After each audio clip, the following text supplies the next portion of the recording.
Hello' guys নমস্কাৰ। এয়া Kohora Indian gas এজেঞ্চিত মই গৈছিলোঁ। গেছটো পাম বুলি যোৱা মাহতে আচলতে বুকিং কৰিছিলোঁ, কিন্তু যোৱা মাহতো সেয়া বুকিংটো কেঞ্চেল হৈ গ'ল। ইয়াতে আহিলে কয় যে গেছটো ইয়াতে নিদিয়ে, চাংচাৰিত দিব। চাংচাৰিত ক'ব আপোনালোকৰ গেছটো ইয়াতে নাপায়, কহৰাত যাব।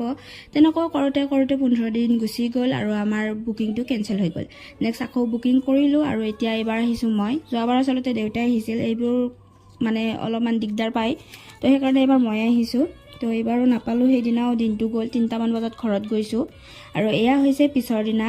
মাৰ অলপ গাটো বেয়া আছিল, তো মই চৌকাতে বনালোঁ। 2 সপ্তাহমান আমি এইবাৰ চৌকাতে বনালোঁ, যিহেতু 2টা গেছে মানে বুকিং হোৱা নাছিলে, লগতে শেষ হৈছে, তো সেইকাৰণে এনেকৈ বনাইছোঁ। একো নাই বাৰু, তেনেকৈ চলিলোঁ। তাৰে পিছদিনা আকৌ গেছ এজেঞ্চিত যোৱাৰ কথা আছিলে, কিন্তু শুনা পালোঁ যে আমাৰ ইয়াতেই দিব, আমাৰ যিখিনিত সভা কৰে তাতেই দিব বুলি শুনা পাই ভালেই লাগিল। দূৰত যাব নালাগে যিহেতু।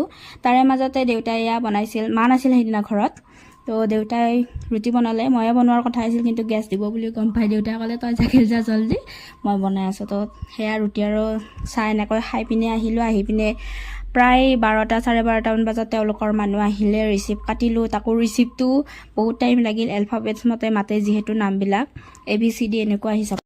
যি কি নহওক, ৰিচিপ্টটো কাটিলোঁ। তাৰে অলপমান পিছতে আকৌ গেছৰ গাড়ী আহিলে, প্ৰায় 1:30মান বজাত।